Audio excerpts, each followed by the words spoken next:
নমস্কার বন্ধুরা, শুভ সকাল। আশা করি আপনারা সবাই ভালো আছেন, আমিও খুব ভালো আছি। আর আমি আছি আপনাদের সঙ্গে বিশ্বজিৎ। আমার ইউটিউব চ্যানেল বিশ্বজিৎ ট্রাভেল ব্লগে আপনাদেরকে স্বাগত জানিয়ে আমি আমার আজকের ভিডিও শুরু করছি। তো আমি এখন আছি পলসন্ডায়। যেহেতু আমার পাশে আপনারা দেখতে পাচ্ছেন যে আমি 12 নম্বর জাতীয় সড়কের পাশে এখন আছি। আর এই পলসন্ডা থেকে আজকে আমি যাব কিরিটেশ্বরী মায়ের মন্দির। তো চলুন তাহলে ভিডিওটি শুরু করা যাক এবং আমার সাথে থাকবেন আর আমার চ্যানেলটিকে যেন অবশ্যই সাবস্ক্রাইব করবেন। বন্ধুরা, আমি এখন পৌঁছে গেলাম পলসন্ডা চৌরাস্তার মোড়ে। আর এখন ঘড়ির সময় 8টা বেজে 45 মিনিট। তো আমি এখন আছি রাস্তার এপারে। এরপরে আমাকে যেতে হবে রাস্তার ওপারে। রাস্তার ওপারে যাওয়ার পরে কোনো টোটো হোক বা অটো হোক ধরে আমি তখন যাব কিরিটেশ্বরী মায়ের মন্দির।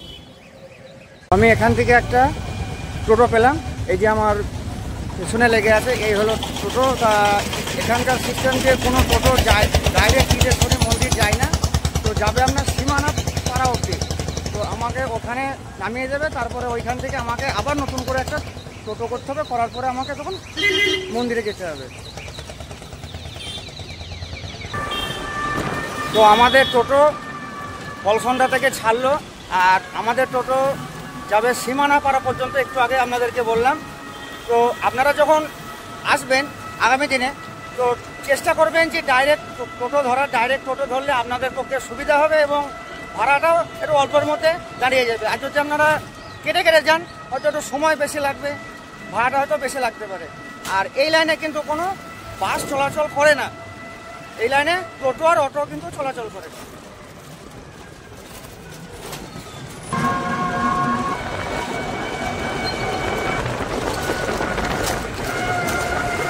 পলসন্ডাটা আপনার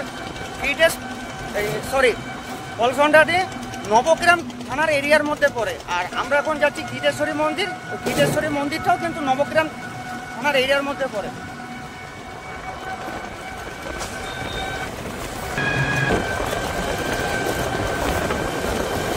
আমাদের সামনে একটি সাঁকো পড়ছে, এই সাঁকোটির নাম হলো খলিল মিয়া সাঁকো। এই সাঁকোটা পার করার পরেই পড়বে বড় বাথান। এইখান থেকে বড় বাথান শুরু হলো। আর এই বড় বাথান শেষ করার পরে আমি নামবো সীমানা পাড়াতে। আর সীমানা পাড়াতে নামার পরে ওখান থেকে আবার আমাকে টোটো ধরতে হবে, ধরার পরে তখন আমি যাব কিরিটেশ্বরী মায়ের মন্দির। তো আমি যে টোটোতে এলাম, সেই টোটোওয়ালা আমাকে এইখানে নামিয়ে দিল। আর এইখানে নামার পরে আমাকে আবার এখান থেকে টোটো ধরতে হলো। এই টোটো আমাকে এখন নিয়ে যাবে সরাসরি মায়ের মন্দিরে। এখন সকালকার সময়, রাস্তাঘাট এখন সব ফাঁকা।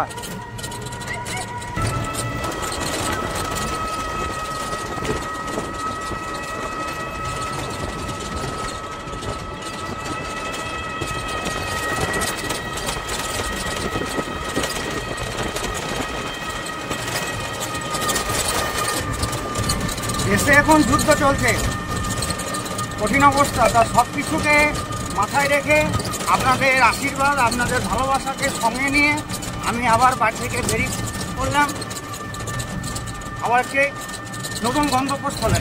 আর শুরুতে আপনাদেরকে বলেছি আমি এখন কোথায় যাচ্ছি। তো এভাবেই আপনারা আমাকে ভালোবাসা দেবেন, আমার সঙ্গে থাকবেন, তাতে আমার আরও এগিয়ে যেতে সুবিধা হবে। রাস্তার চারিপাশে সবুজ ক্ষেত, নানান রকম ফসল লাগানো। আর এই সকালকার খোলা মরশুম হাওয়া খুব সুন্দর লাগছে, অসাধারণ। আর এখন বৈশাখ মাস, আমের সময়। দূরে সব আম গাছগুলো দেখা যাচ্ছে। এখন গাছে অনেক আম হয়েছে। এখানে একদল গরু মোষ সব বাঁধা আছে।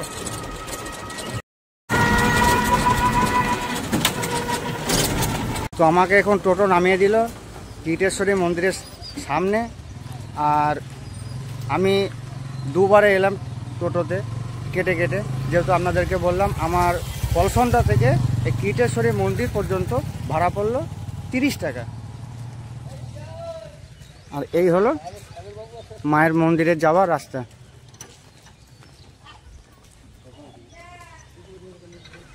এই রাস্তা দিয়ে সোজা যাব মায়ের মন্দির।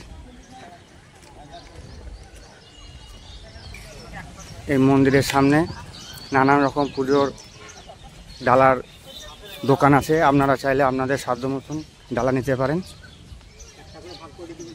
আচ্ছা, ডালাগুলো কত করে নিচ্ছেন? 51 আছে, 101 আছে, 151 আছে, মাথায় শাড়ি পরালে 501 আছে।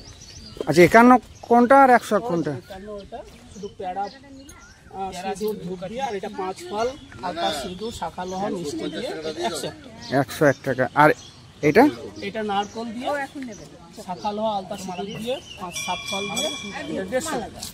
এইটা মায়ের শাড়ি, এটা হচ্ছে ডবল ফল ডবল আলতা সিঁদুর শাখা লোহা দিয়ে। আচ্ছা, তাহলে এইটা বললেন 101 টাকা। তোমাকে তাহলে ওইটা একটা দিন। আমি এই কাকুর দোকান থেকে একটি ডালা নিলাম, আমি 101 টাকা মূল্য ডালা নিলাম। আপনারা যখন আসবেন আপনাদের সামর্থ্য মতন ডালা নিতে পারেন। এবার কী কী দামের ডালা এখানে পাওয়া যায় সবই আপনারা শুনলেন। তো আমি এবার এই ডালাটি নেবো, নিয়ে মন্দিরের ভেতরে যাব। তো আমি এই ডালার সঙ্গে আরেকটি জিনিস নিয়েছি, যেটা হচ্ছে আপনার মালা। এই মালাটির দাম পড়লো আপনার 30 টাকা। তো আমি এখন এই মন্দিরের ভিতরে যাব। আশেপাশে অনেক রকমই ডালার এখানে দোকান আছে। তো এই যে এখানে মায়ের মন্দির, ঠাকুরমশাই আমাকে ডাকলেন, তো এখন এই মন্দিরের ভেতর দিয়ে যাব। ক্যামেরা নিয়ে যাওয়া যাবে? আচ্ছা, আমি ওখানে মন্দিরের ভেতরে প্রবেশ করলাম।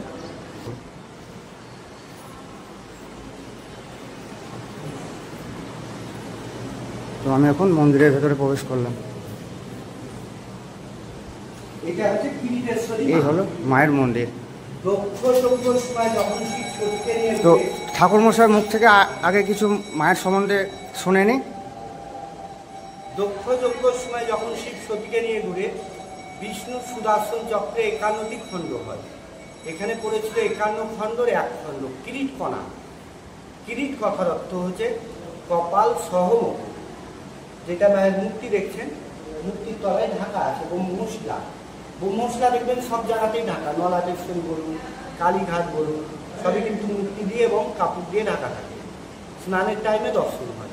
আমাদের এখানে মাকে স্নান করানো হয় প্রত্যেক অমাবস্যায় সকাল 10টা থেকে 11টার মধ্যে। সে সময় যদি কেউ আসে পুরো ব্রহ্মশিলাটা দর্শন করতে পারে। এই যে ছবিটা দেখছো, এটা হচ্ছে কিরিটের ছবি, এটা মুকুটের অংশ, এটা হচ্ছে কপালের অংশ। এর উপরে মায়ের মূর্তিটা পাওয়ানো আছে। পুরনো মন্দির যেটা ছিল সেটা 900 বছরের পুরনো ছিল। ওটা ভেঙে যাওয়ার পর বাংলার 1397 সালে এটাকে আবার পুনঃ সংস্কার করা হয়। আর শিলা যেটা আছে সেটা তো সেই দক্ষ যজ্ঞের আমলের শিলা। আসলে শিব মন্দির ছিল 107টা, বেশিরভাগই ধ্বংসবশেষ। মায়ের মন্দিরের আশেপাশে সব শিব মন্দির ছিল। নবাব মির্জাপুরের নাম শুনেছেন। ওনার যখন কুষ্ঠব্যাধি হয় তখন এখানকার মায়ের চরণামৃত এবং পুষ্প নিয়ে কুষ্ঠরোগ মুক্ত পেয়েছিল। পরে তখন মায়ের মন্দিরের সামনাসামনি দেখবেন একটা পুকুর আছে, এটা সংস্কার করে দেয়।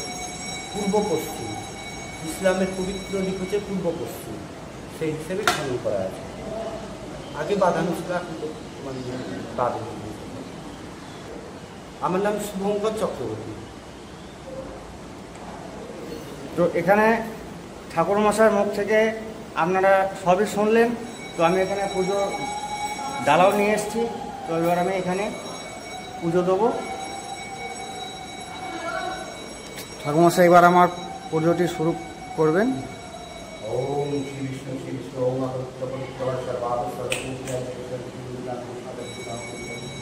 বাকি কি আলাদা তুমি পড়িয়ে পারো।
গোপেন্দ্র সৌন্দর্য নন্দ গোপে महिषासुरी गोपी नित्यं कौशिकीतमाश्री आत्महासे कपंके नमस्ते अस्तु नरप्यवे साम्बतिसे कृष्ण परितब्बरासि विराक्ति रूपाक्ति सुराक्ति नमस्ते वेदस्तुति महापुण्यकाम्यनाथो सिद्धं भवते नित्यं सन्निधाय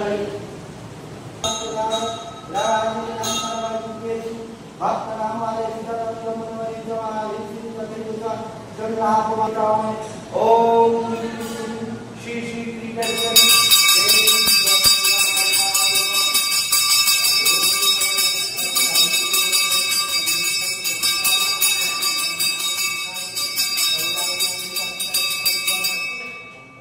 এই স্থানটি হলো মায়ের শয়নের স্থান। মাকে এইখানে মন্ত্রর দ্বারাই শয়ন দেওয়া হয়। আর এখানে পুজো দিলাম, খুবই সুন্দর লাগলো, খুবই ভালো লাগলো। আমি এখন একা ছিলাম, ঠাকুর মশাই খুব যত্ন সহকারে আমার পুজো দিলেন, আমার নামপত্র ধরে পুজো দিয়েছেন। আমি যে মায়ের সামনে বসে মায়ের কাছে পুজো দিতে পেরেছি, এতে আমি খুব সন্তুষ্ট। এরপরে আমরা পাশে যে মন্দিরটি রয়েছে সেই মন্দিরের দিকে যাব। মন্দির থেকে পুজো দিয়ে বেরিয়ে এলাম। ঠাকুর মশাই বলে দিলেন যে ধূপকাঠিগুলোকে জ্বালানোর পরে মাকে দেখিয়ে এই যে এই জায়গাটিতে ধূপকাঠিটি গুঁজে দিতে। আর এইখানে মহাদেব রয়েছেন, দেবাদিদেব মহাদেব। যেখানে মা আছেন সেখানে বাবা ভৈরব রূপে বিরাজমান বা সেখানে বিরাজ করছেন। আর এই সামনে রয়েছে আরেকটি মন্দির, এবার সেই মন্দিরের দিকে যাব।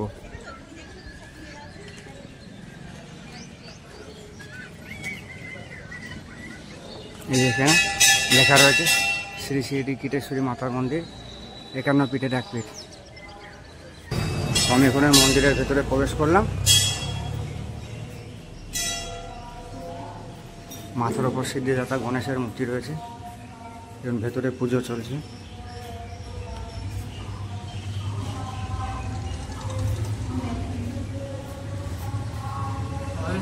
অনেক ভক্তগণ এসেছেন, তারা সবারই পুজো দিলেন। তো আমি এবারে মন্দিরের ভেতরে প্রবেশ করব। তো এবার আমরা এই ঠাকুরমশাইয়ের কাছ থেকে মায়ের সম্বন্ধে 2-4টে কথা জেনে নেব। এই জায়গার নাম হচ্ছে কিরিটেশ্বরী। তো এই হচ্ছে আমাদের মায়ের যেটা সতী পিঠের যে একটা পিঠ পড়েছিল এখানে মায়ের, এইটা হচ্ছে মায়ের যে মাথার করপিটা, যার জন্য সেখান থেকে নাম হচ্ছে কিরিটেশ্বরী। এই শিলাতেই মায়ের নিত্য পুজো হয়ে আসছে। পৌষ মাসে প্রত্যেক মঙ্গলবার হচ্ছে মায়ের বাৎসরিক উৎসব। তখন এই মাকে ঘিরে মানে এখানে দেবী মূর্তি আছে, যে মূর্তিটি এখন মন্দিরের বাইরে আছে। পৌষ মাসের মঙ্গলবার আসলে মায়ের সেই দেবী মূর্তি আপনারা দর্শন করবেন। এই মায়ের এই শিলার উপরে রাজ বেশি, এই হচ্ছে সেই দেবী মূর্তি। তো এর গুরুত্বটা কোথায়? কারণ এই মায়ের প্রথমত কোনো সময়কালটা পাওয়া যায়নি, কবে কোথায় পাওয়া গেছিল। দ্বিতীয়ত মায়ের মুখের যে আকৃতিটা, এর মধ্যে ভগবান বুদ্ধের ছোঁয়া আছে, বুদ্ধিস্ট, যার কারণে এর বহু প্রাচীন মূর্তি বলে তাই ব্যবস্থার মধ্যে আছে। ওই 4 দিনের জন্য বের হয়। তখন এই মাকে ঘিরে এখানে মেলা বসে, পৌষ মেলা। এই নকশায় হচ্ছে মায়ের রূপ 3-9 পাতালতাপূর্ণ নকশা। এই নকশাগুলি হচ্ছে বৌদ্ধ তন্ত্রের শ্রীযন্ত্র। এগুলো আপনার তারাপীঠ, নরকেশ্বরীতে গেলে এই নকশা দেখতে পাবেন। এই যে খাঁচ দেখতে খোপটা, এই হচ্ছে ইসলামিক স্থাপত্য, মানে মসজিদে দেখা যায়। আর এই হচ্ছে আমাদের হিন্দু স্থাপত্য, আটচালা কালীঘাটের মধ্যে বাংলা স্থাপত্য, এর সমন্বয়ে মন্দির তৈরি করেছে।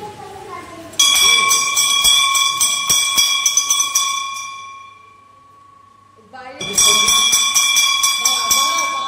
নাম হচ্ছে সন্দীপ ভট্টাচার্য। এই মন্দিরে এখন যিনি মূল সেবায়িত আছে ওনার ছেলে।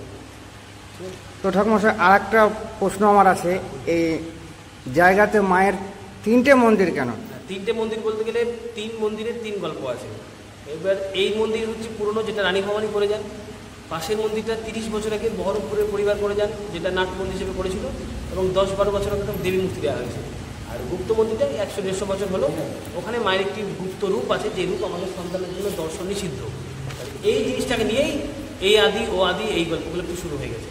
কিন্তু দেখতে হবে সবসময় ইতিহাসটা, আর্কিটেকচার, বিল্ডিং, স্থাপত্য দেখলেই সব কিছু হবে। মা তো সর্বত্রই, মাথায় রাখতে হবে ইতিহাসের একটা গঠনশৈলী থাকে, গঠনশৈলী ছাড়া ইতিহাস সম্ভব নয়। এখানে এসে ঠাকুরমশাইয়ের কাছে এই মায়ের সম্বন্ধেও জানলাম। এবার আমরা বাইরে দেখতে একটু ঘুরবো, ঘুরে দেখবো, আপনাদেরকেও বলবো, তারপরে যাব আমরা গুপ্ত মন্দিরের দিকে। তো এই হলো মায়ের মন্দির।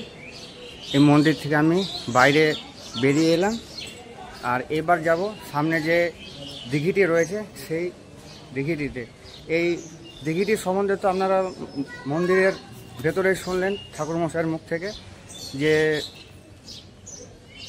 মির্জাফর আপনার শেষ বয়সে ওর কুষ্ঠ রোগ হয়েছিল। তো উনি এইখানে এসে মায়ের চরণামৃত খাওয়ার পরে সুস্থ হয়েছিলেন। হওয়ার পরেই তিনি এই যে দিঘিটি রয়েছে এই দিঘিটি তিনি কেটেছিলেন। আর এই দিঘিটি আছে সম্পূর্ণ পূর্ব পশ্চিম দিকে, যেহেতু ইসলাম ধর্মের পূর্ব পশ্চিম দিক হচ্ছে শুভ। তো আমি এখন সেই দিঘির ঘাটের দিকে নামছি, নেমে যতটা পারবো আপনাদেরকে দেখাবার চেষ্টা করব।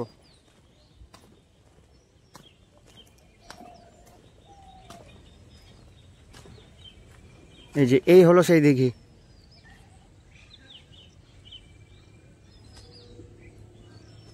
এই দিকটা হচ্ছে আপনার পূর্ব দিক, আর এইটা হচ্ছে পশ্চিম দিক।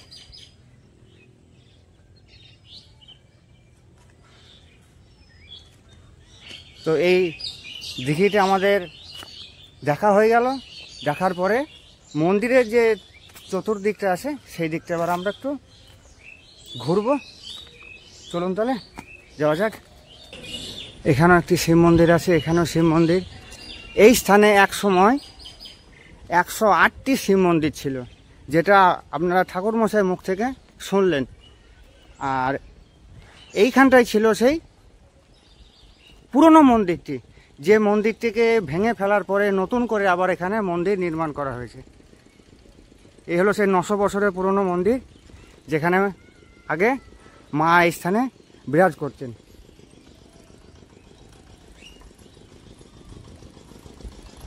এপাশেও মন্দির, এপাশেও মন্দির। আর এই সামনে যে ফাঁকা মাঠটি দেখতে পাচ্ছেন, এই ফাঁকা মাঠের মধ্যে পৌষ মাসের সময় এখানে মেলা বসে। আর গোটা পৌষ মাস ভোর এইখানটায় মেলা হয়। আর গোটা পৌষ মাসের মধ্যে যে কটা মঙ্গলবার পরে সে কটা মঙ্গলবারে মায়ের একটি পুজো হয়, যেটা আপনারা ঠাকুরমশাইয়ের মুখ থেকে শুনলেন। আর ওই যে দূরে আপনার দেখা যাচ্ছে, ওটা হচ্ছে জলের ট্যাঙ্কি। কোনো মানুষের যাতে জলের অসুবিধা না হয় তার জন্য এখানে জলেরও ব্যবস্থা রয়েছে। আর আমি যখন ওই দিঘির দিকে নামলাম, দিঘির পাশেও কিন্তু ওখানে ওই যে একটি ট্যাঙ্কি দেখতে পাওয়া যাচ্ছে, ওখানেও জলের ব্যবস্থা রয়েছে। এই যে বট গাছটি দেখতে পাওয়া যাচ্ছে, বট গাছটি হচ্ছে আপনার অনেক পুরনো দিনের বট গাছ। আর এই বট গাছের নিচে রয়েছে বাবা ভৈরবের মন্দির। তবে সবই এখন ধ্বংসাবশেষ, যেহেতু বহুদিনের পুরনো এগুলো। এই যে বট গাছের গোড়ায় বাবা মহাদেব বিরাজমান। জয় ভোলেনাথ।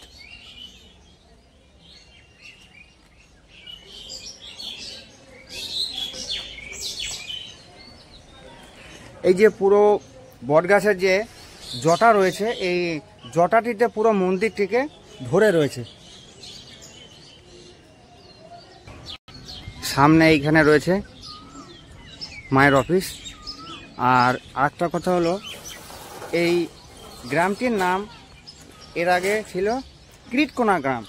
সেই কৃটকোনা গ্রামের নাম থেকেই কিন্তু এই জায়গাটির নাম আস্তে আস্তে কৃটেশ্বরীতে পরিণত হয়। আর এই কৃটেশ্বরী গ্রামটি আপনার কৃটেশ্বরী অঞ্চলের মধ্যেই পড়ে, নিজেই গ্রাম নিজেই অঞ্চল। তো আমাদের এই কৃটেশ্বরী মন্দিরটি সবটাই ঘোরা হলো। মন্দিরের পাশে একটি চায়ের দোকান রয়েছে। আর আমি সেই বাড়ি থেকে চা খেয়ে বেরিয়ে এসেছি। আর আমি আপনাদেরকে আগের ভিডিওতে বলেছিলাম যে আমি লাল চা খেতে খুব ভালোবাসি, আর দুধ চায়ের প্রতি আমার খুব একটা ভক্তি নেই। তো এখানে এক কাকিমায়ের দোকান রয়েছে, এখান থেকে একটি লাল চা খাবো। চাটা খাওয়ার পরে গুপ্ত মন্দিরের দিকে যাব। কাকিমা আমাকে চাটা দিলেন, তো চাটা খাই, খেয়ে আপনাদেরকে বলবো চায়ের কেমন স্বাদ। না, চাটা সত্যি খুব ভালো হয়েছে। যেহেতু লাল চাটা আমি বেশি খাই, তো চাটা একদম খাওয়ার মতন। আপনারা যখন এই কৃটেশ্বরী মন্দিরে আসবেন মায়ের কাছে পুজো দিতে, তখন এই কাকিমার দোকান থেকে চা খাবেন। লাল চা, দুধ চা যা খাবেন অসুবিধা নেই। দোকানটা একদম ব্রাহ্মণের দোকান। আর এখানে লাল চা আপনারা যদি কাগজের ভাড়ে খান 5 টাকা, আর যদি মাটির ভাড়ে খান 10 টাকা। তো আমার চা খাওয়া হলো। চা খাওয়ার পরে বেরিয়ে পড়লাম গুপ্ত মন্দিরের দিকে। এবার আমি গুপ্ত মন্দিরের দিকে যাব। আর কথা হচ্ছে, এই কৃটেশ্বরী মায়ের মন্দিরে অনেক দূর দূরান্ত থেকে অনেক ভক্তগণ আসেন এখানে। আর আরেকটা কথা, এখানে এসে কেউ যদি আপনারা থাকতে চান, ঠিক আছে, এখানে থাকার জন্যে কিন্তু ঘরেরও এখানে ব্যবস্থা আছে। তার জন্যে আপনাদেরকে মন্দির কর্তৃপক্ষের সঙ্গে যোগাযোগ করতে হবে। আপনারা মন্দির কর্তৃপক্ষদের সঙ্গে যোগাযোগটা করে নেবেন। আর এখানে মানে এসি ঘরও আছে, নন এসিও আছে। আপনারা যেমন ঘর নেবেন সেরকম ঘর এখান থেকে পেয়ে যাবেন। তার সঙ্গে খাবারেরও এখানে ব্যবস্থা আছে। এই হলো গুপ্ত মন্দির যাওয়ার রাস্তা। আমি এখন এই রাস্তা দিয়ে যাব গুপ্ত মন্দির।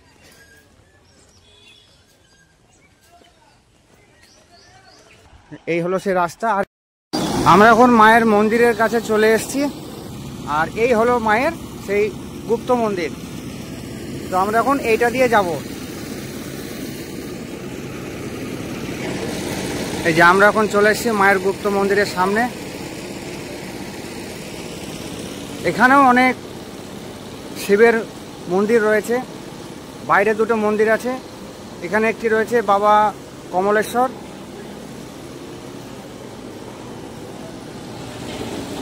এখানেও আরেকটি শিব মন্দির রয়েছে।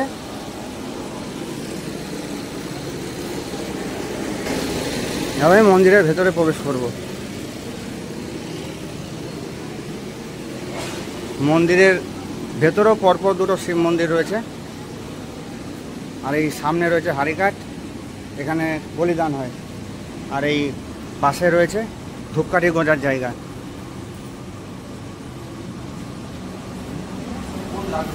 এই হলো মায়ের সেই গুপ্ত মন্দির।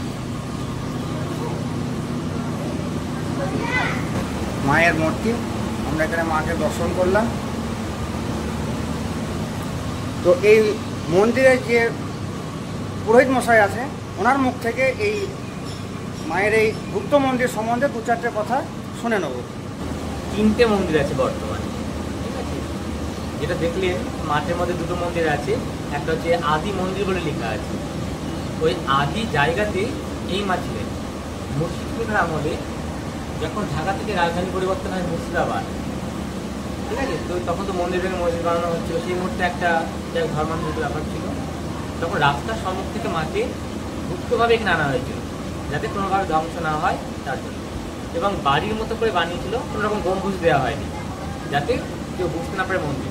তখন থেকে মায়ের পুজো ভোগ এখানেই হচ্ছে গোপনে। লোকমুখে গুপ্ত মন্দির নামে একটা প্রচলন হয়ে গেছে। আর আদি মন্দিরটা ব্যবহার না করার ফলে কালের গতিতে এমনিই ধ্বংস হয়ে গেছিল। পরবর্তী সময়ে বহরমপুরের আদ্যবাবু প্রায় 30-35 বছর হয়েছে আবার নতুনভাবে নির্মাণ করে দিয়েছে। আর যেটা সামনেই মন্দির আছে, যেটা এখানে একটু একদিক ঠিক আছে, অনেকগুলো গেট আছে, যেটা ওটা মায়ের মন্দির নয়, ওটা হচ্ছে রাজা রামকৃষ্ণের পঞ্চমন্দিরের আসন, যেটা বাংলাদেশ নাটোরের রানী ভবনে পালিত করতো। তো রাজা রামকৃষ্ণ দীর্ঘদিন আজিমগঞ্জে ছিলেন, বড়নগরে। পরবর্তী সময়ে যেহেতু মায়ের ভক্ত ছিলেন, উনি বড় ভক্ত ছিলেন, তাই এখানে এসে মায়ের পাশে সাধনা করেছিলেন। তো যেখানে বসে সাধনা করেছিলেন সেই আসনকে কেন্দ্র করে লালগোলার মহারাজা যোগেন্দ্রনাথ নারায়ণ রাও ওনার পরিবার থেকে ভাবলেন যে এত বড় সাধকের আসন নষ্ট হয়ে যাবে, তখন আসনকে কেন্দ্র করে নতুনভাবে একটা মন্দির নির্মাণ করে দিয়েছিল। তখন থেকে প্রথম ওনার উদ্দেশ্যে পুজো হতো, পরবর্তী সময়ে মানে এখন বর্তমানে 3টে মন্দিরে মায়ের নামে পুজো হচ্ছে। ঠিক আছে, তো এখানে সারা বছর মায়ের পুজো ভোগ এখানে হয়, অন্নের প্রসাদ। তো যদি মনে করেন কখন আসবো, তো আগের দিন আসতেও পারেন, ফোন করেও আসতে পারেন যে আপনি যাচ্ছি, বা সকাল সকাল এসে প্রসাদ পেতে পারেন। তাহলে এখানে যে কোনো দিন যদি কেউ আসে, কেউ যে মায়ের প্রসাদ খাবো বা মায়ের ভোগ খাবার জন্য, সেখানে মায়ের প্রসাদ পাবে। একদম। আচ্ছা, শোনা যায় যে এখানে মায়ের মানে মাছের ভোগও বলে এখানে পাওয়া যায়। এখানে সারা বছর প্রত্যেক দিন মায়ের মানে মাছের ভোগ একটু হলেও লাগবে। আচ্ছা, আর আরেকটা জিনিস শোনা যায় যে দুর্গাপুজোর সময় যে অষ্টমীর তিথিতে মায়ের যে বিশেষ পুজো হয়, সেই সময় মায়ের এখানে বলিদান হয়। তো সেই মাকে নাকি এই মাংসরও ভোগ দেওয়া হয়। হ্যাঁ, এখানে মানে আমাদের এখানে কমিটি আছে, গ্রাম্য কমিটি। তো এই কমিটি থেকেই ভক্তদের মাধ্যমে, কমিটির মাধ্যমে একটা বড় আয়োজন করা হয়, এবং কয়েক হাজার ভক্ত প্রসাদ পান এখানে। তো আর এমনিতে সারা বছরই মায়ের ভক্ত হচ্ছে, যখন মন এলেই পাবে ওটা। আচ্ছা, কেউ যদি মায়ের ভোগ খেতে চায়, সে এখানে কিভাবে আসবে? আচ্ছা, এখানে ফোন নাম্বারও দেওয়া আছে। আপনারা যদি মনে করেন যে ফোন করে আসবো, যে আমরা এতজন যাচ্ছি, আগের দিন ফোন করলো, এটা হতে পারে। বা অনেকদিন সকাল সকালে সেখানে কুপন সিস্টেম আছে, কুপন নেয়, তো সেই মাধ্যমেও প্রসাদ পাওয়া যায়। ঠাকুর মশাইয়ের মুখ থেকে সব কিছু শুনলাম, আপনাদেরকেও বললাম যে এখানে 3টে মন্দির 3 রকম। তো সবই তো আপনারা শুনলেন। আর ভোগের জন্যে এখানে যে ফোন নাম্বারটি দেওয়া রয়েছে, আপনারা এই নাম্বারটি নোট করে নিন, যাতে আপনাদের সুবিধা হবে। এখানে 2টো নাম্বার দেওয়া রয়েছে। এই নাম্বারে আগের দিন আপনাদেরকে ফোন করতে হবে যে আপনারা কজন আসবেন, সেই মতন এখানে ব্যবস্থা করা হবে। তার পরের দিন এসে আপনারা এখানে মায়ের ভোগ গ্রহণ করতে পারবেন। আমাদের এই কৃতেশ্বরী সবটাই ঘোরা হলো। মায়ের যে 3টে মন্দির রয়েছে, সেই 3টে মন্দিরে আমরা ঘুরলাম, যথেষ্ট ভালো লাগলো। আর এই গ্রামটাও খুব সুন্দর। আর সবথেকে বড় বিষয় যে আমাদের দেশে এখন যুদ্ধ চলছে, সেই আপনাদেরকে আমি শুরুতেই বলেছিলাম টোটোতে আসতে আসতে, যে সমস্ত কিছু মাথায় রেখে, সমস্ত কিছু ভুলে শুধু আপনাদের ভালোবাসা এবং আপনাদের আশীর্বাদ মাথায় নিয়ে কিন্তু আমি বাড়ি থেকে বেরিয়ে এসেছিলাম, যে আবার নতুন কোনো জায়গা আপনাদেরকে আমি যাতে দেখাতে পারি। আপনাদের সঙ্গে একটি বিশেষ গুরুত্বপূর্ণ তথ্য যেটা আমার জানানো হয়নি, তো সেই তথ্যটির জন্য আমি খুব দুঃখিত। কারণ আমি যখন কৃতেশ্বরীর সবটা যখন ঘুরে আপনাদেরকে দেখালাম, তো শেষ অবস্থায় আমার ফোনের চার্জ ছিল না, তার জন্য সেই গুরুত্বপূর্ণ তথ্যটি আমার আপনাদেরকে জানানো হয়নি। আপনারা যখন আগামী দিনে কৃতেশ্বরী মন্দির আসবেন, তো আপনারা কোনটা দিয়ে আসবেন? তো কৃতেশ্বরী মন্দির আসার আপাতত 3টে রাস্তা। এক হচ্ছে আপনার পলসন্ডা হয়ে, 2 হলো আজিমগঞ্জ হয়ে, আর 3 নম্বর হলো ডাহাপাড়া হয়ে। তো এবার দূরত্বর বিষয়টা বলি। পলসন্ডা থেকে কৃতেশ্বরী মন্দিরের দূরত্ব হলো আপনার 8 কিলোমিটার, আর আজিমগঞ্জ থেকে কৃতেশ্বরী মন্দিরের দূরত্ব হলো 9 কিলোমিটার, আর ডাহাপাড়া থেকে কৃতেশ্বরী মন্দিরের দূরত্ব হলো 5 কিলোমিটার। আবার লালবাগ দিয়েও আসা যায়। লালবাগ দিয়ে এলে কিন্তু সেই আপনাকে ওই ডাহাপাড়ার ওপর দিয়ে আসতে হবে। সেটা লালবাগ থেকে আপনার দূরত্ব হলো 8 কিলোমিটার। তাহলে যারা সিউড়ি বা নলহাটি রামপুরহাটের দিক থেকে আসবেন, আমার মনে হয় তাদের পক্ষে পলসনটা হয়ে আসাই ভালো। যদি আপনারা 4 চাকা গাড়ি নিয়ে আসেন তো পলসনটা দিয়ে ঢোকাটা আপনাদের সব থেকে সুবিধা হবে এবং বেস্ট হবে। আর ট্রেনে যারা আসবেন তাদের পক্ষে বলবো আপনারা সরাসরি আজিমগঞ্জ হয়ে আসুন, কারণ আজিমগঞ্জে সমস্ত ট্রেন দাঁড়ায়, লোকাল হোক বা এক্সপ্রেস হোক সমস্ত ট্রেন কিন্তু স্টপেজ আছে। এবার আজিমগঞ্জে নামার পরে আপনারা ওখান থেকে টোটো হোক অটো হোক ধরে নেবেন, ধরে নিয়ে আপনারা কিন্তু কিটেশ্বরী মন্দির পৌঁছাতে পারবেন।